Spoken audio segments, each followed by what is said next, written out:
Hello, it's Innocenty here, and what's happening at the moment? What's a good? The Prime Minister of the United Kingdom is. Ooh, uh, hmm, yeah, who knows? It might be someone else this afternoon. Just don't worry about that. It's when the UK doesn't have a government, which could really be any time, but yeah, no government right now. Anyway, I have today completed Sekiro, Shadows Die Twice, which was quite an experience. I really enjoyed it. I think overall, there's bits of there's issues that I have with the game, but none of it is significant. And it's more my complaint of like just the difficulty of getting into it. Um, so yeah, I'll talk a little bit more about it at the end. But we're here to look at a tier list of the bosses. I actually really like how they do the bosses and mini bosses. There's not actually that many bosses, but the mini bosses provide a nice sort of boss palette cleanser, somewhere between a boss and just a really tough enemy. But the way that Sekiro handles it, I think, is much more interesting and much better than Dark Souls in general. So I much prefer that. Right, we have Great, which is a great boss. I enjoyed it. Whatever the parameters, great ideas, design, etc. Good, it's good. Also, not the best thing, but I wanted to distinguish a little bit there. Fine is like, yeah, okay, I completed it. It's whatever. And trash is, trash, right? We've been here before. It's the really bad things stuff. Well then, what do we have? Gyobu Oniwa is good. I really enjoyed him kind of as the first major boss that you come to. He's got like a thing. You can make it kind of work in interesting ways. You've got the hook thing that you jump into him and you swipe at him, and like it's an enjoyable fight. It's a little bit different to what you've been doing with kind of the big samurai general dudes. Yeah, so it's a fun fight. After that we have Lady Butterfly. Uh I I don't know. I think she's fine. I had a little bit of trouble with it because one of the things that the game does is it doesn't help teach you, and like I defeated her, but it was not the neatest or nicest method. Um, but until some of the things work out, it's actually quite hard to understand what the game wants you to do, and it doesn't like it says words on the screen, but that doesn't necessarily translate. And like bashing your head against the boss, it doesn't help. A very weird offhand comment from Skippy. Shout out to Skippy. Didn't actually help me cheese the bosses or whatever, but like it helped me understand the mechanics of the game about like the how the deflecting works, and I didn't like make use of that necessarily a lot in the boss fights. But I henceforth actually got an idea of what the game wanted me to do. So yeah, that was it's fine. I maybe if I went back and redid the I actually did then immediately like redo the fight and then could do it with the combination of my tactic and a little bit of that. But yeah, I don't know. It's maybe that's one to revisit another time. Not that I'm gonna probably replay this game. However much I enjoy it, it was also pretty tough. But yeah, then we have right, work out this. Okay, I guess.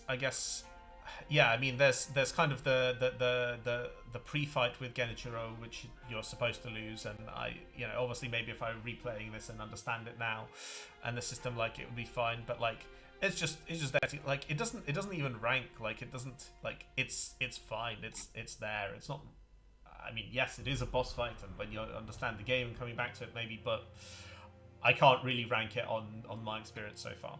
So it's fine. Then I guess this is the proper Genichiro, so the three phases. You knock off the two health pips, and then he goes into his lightning stuff. I like the first two phases. The lightning bit, I still haven't completed the game, and like what 3-4 lightning bits in it, and two lightning bosses. I still do not understand how to properly do that lightning counter. There's just not enough opportunity to practice it properly. I'm going to put him tentatively in good, because the first two phases I think are really good, are really enjoyable. Yeah, that was fun. That was fun. It's a good fight. Then I had the folding screen monkeys. I mean, that's fine. I really like the concept.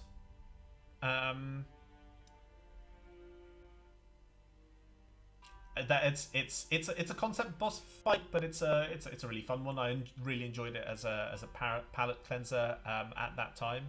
I think that's good, and the game benefits from that. Guardian Ape. I think Guardian Ape is good. It's a bit of a wonky fight in bits, but and the two phases.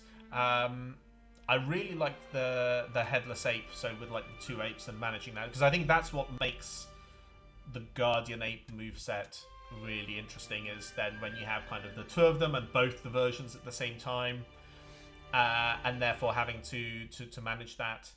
I thought that made for a great and fun fight, and making use of kind of, and this is where you get to run around the whole arena and make use of kind of the abilities and the dodging and the shinobi prosthetic. It was all good stuff there. Then I think we had the Corrupted Monk. Corrupted Monk is fine.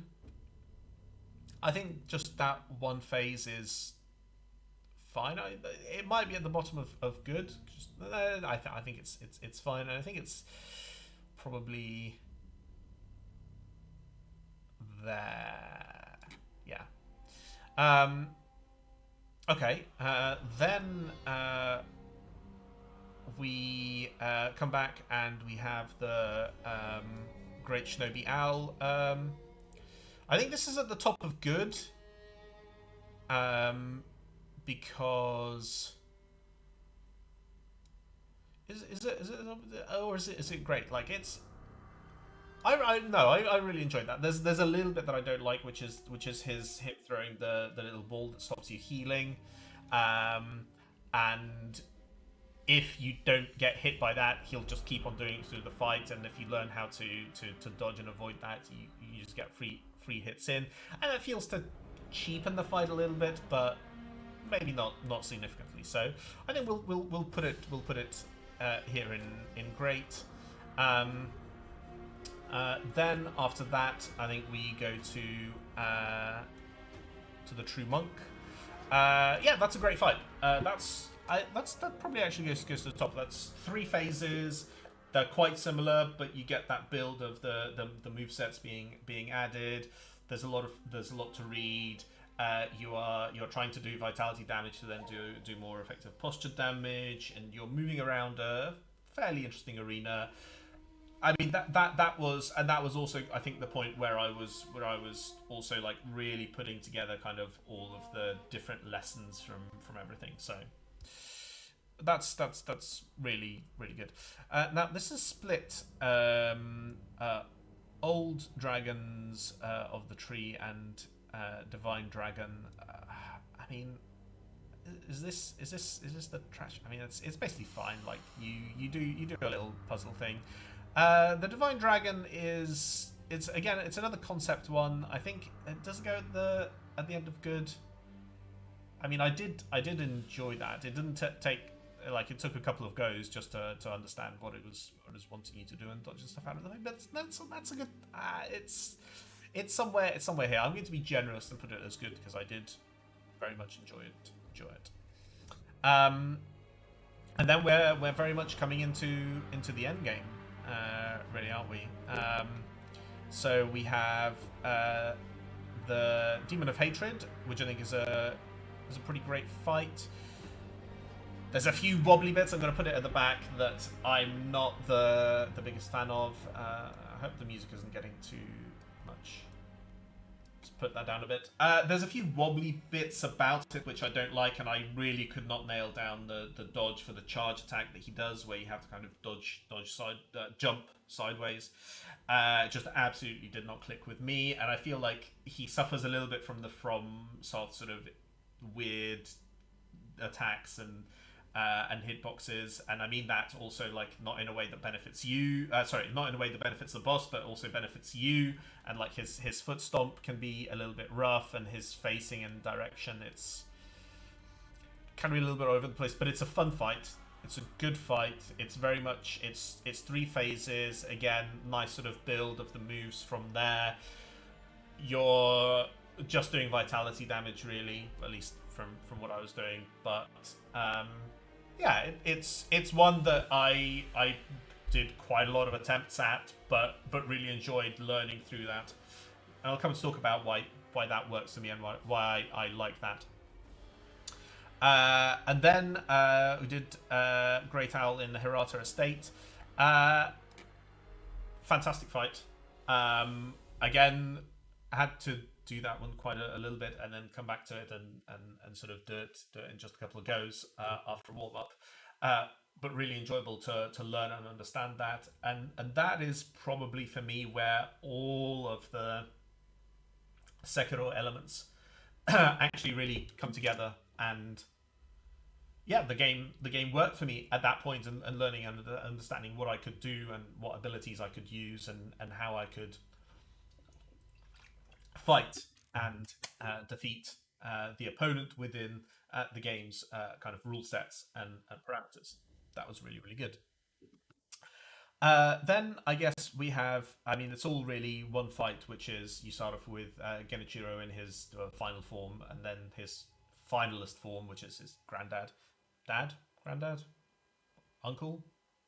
What is their relationship? I'm sure they tell us, but basically, like, there's the senior, the middle, and the junior Ashinas. He's really. It's fine, that phase of the fight. When I was doing it just now and finishing it off, like I could do it without taking any damage. Like you go in, you do the Ichimonji double to break him out of his stupid Mortal Blade attack, and then you just whack him and dodge until he's dead. It's, I don't know. Saint Ishin, I think, goes at the end of. So Saint Ishin is a difficult one because, and the way that I did him, I think the first phase of him, when he's just a sword, was probably the most difficult for me and difficult to get down.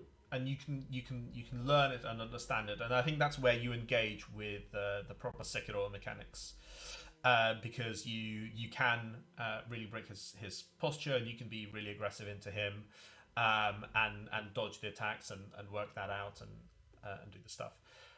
But his second and third phase, when he gets out the spear and then he gets out the lightning, I couldn't not like react to, okay, like if you keep the distance from him and you wait for his leaping attack and dodge around that and get the swipes in, and then you can react to what he does from there. But you can just rinse and repeat, and he also does like a combo which has a thrust at the end, which you can then make a recounter, and just kind of do those. You don't really need to otherwise to engage with him, and it's more of an endurance thing, and that's maybe not the most satisfying overall.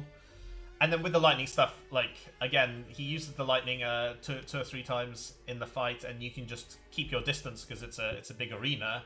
So I think I did one lightning counter in the accidentally. I still don't understand how it works. Accidentally in the battle that I won. And again, this was one that actually took quite a few tries. Very similar pattern to Great Owl in the Hirata estate. Lots of practice, understanding how it works. Came back to it, warmed up, and did it just like in one or two goes. A little bit of a sweaty long one. I don't think I can, in all good conscience, put it in great. I think it goes kind of in the middle of good. Under Genichiro. There we go. I've not put any trash bosses in Sekiro. I don't think there are trash bosses. It's like I ultimately kind of enjoyed all the boss experiences. And I think this is to do with how Sekiro works, which is ultimately, now that I understand all of it, and the game is really bad at helping you learn that. I mean, maybe you could say, but the whole game is learning it, but like, I just like to be able to start actually mastering and learning the thing at the start of the game, and then like use the skills and techniques, but whatever. It doesn't matter. We got there in the end, and I think the system is really interesting. I don't think all of the bosses and all of the encounters necessarily make use of that in interesting ways. Like it's not perfect. It's not like the best thing and amazing, but I really like how aggressive you can be. I really like that it feels like everything works off the same principles. And this is because you are limited to like you can't have different weapons or magic. Like you are limited pretty much to your sword, your combat art, and your prosthetic, which gives you like I use prosthetics a medium amount. Like I did make use of them in plenty of fights and to help me along with normal enemies. But like you're not dealing with okay, so you can have like strength weapons, you can have huge weapons, you can have dexterity weapons, you can have magic of like different flavors. You have a bow as well. You don't have to worry about that. You're really focusing on just the core of the vitality and posture, and the things that affect that. And that means that you can craft some really interesting stuff, which I really like, and which ultimately made it fun for me. And that's why, as well, it places like the sculptor idol right next to the boss. You don't really have much of a boss run in any of the situations. I think the longest boss run you have is probably like Genichiro, the second time you meet him, where you have to like hop out of a window and then run around and then grapple and then there's a cutscene and you're going like, but everything else, like you just run to it and you do it, and it's cool, and that means that you can attempt and you can learn. And because everything is working off of the same system, there are variations in the fight, and there are different tools that you can sometimes employ, and different strategies. But ultimately, you are interacting with the same systems and doing the same thing, and that's what I want. Games, but bloody hell, like it was quite hard. I don't know if I want to like despite how much I like it, I don't know if I want to replay it, and I don't know how that changes my overall relationship with the Dark Souls games. I think it is very different to them, and like Bloodborne, I would, as of currently right now, put it at the top of that group of games that FromSoft have done, even recognizing that Sekiro is also quite unlike the Dark Souls games, even though it uses a lot of the same basic sort of controls and design principles. And I kind of wish that it didn't and stepped away a little bit from that, or more. But there it is. So, yeah. Pretty fun. I wouldn't wish this game on anyone necessarily. Like, weirdly, to say, I think it is quite hostile, and in many of the same ways to Dark Souls. And even if you're coming from Dark Souls or Bloodborne, this also has its own, curve and learning. And I think the game could be nicer and better about that. There's improvements, a lot of improvements in like the placement of the sculptor idols, bonfires, in providing you with kind of the practice challenge guy that you have in the main area. But because of the way that he works, he's not necessarily the best for actually practicing a lot of stuff, because you have to practice a lot of that. I don't know how I would make this better, but I definitely feel that there could be improvements on that. Anyway, this video is long enough. I like Sekiro. There are actually some good bosses that I properly genuinely enjoyed the challenge and the process of learning them. And also in a way which I think does not apply to any of the bosses that I don't like in Dark Souls. None of them allowed me to engage with the system in a way that was interesting, and a lot of them were just an annoying chore. Even some of the good ones. But Sekiro is much better. So, I don't know. I guess you've done it, Miyazaki. Well done, you old dog. You. What am I playing next? I don't know. I've already played a little bit of Elden Ring. I don't want to do Elden Ring now. Do I have to buy a PlayStation 5 to play Demon Souls? Who knows? Who knows what the future holds? But I'll probably be back with another one of these, because I apparently can't stop. Anyway, thank you for watching. Take care and goodbye.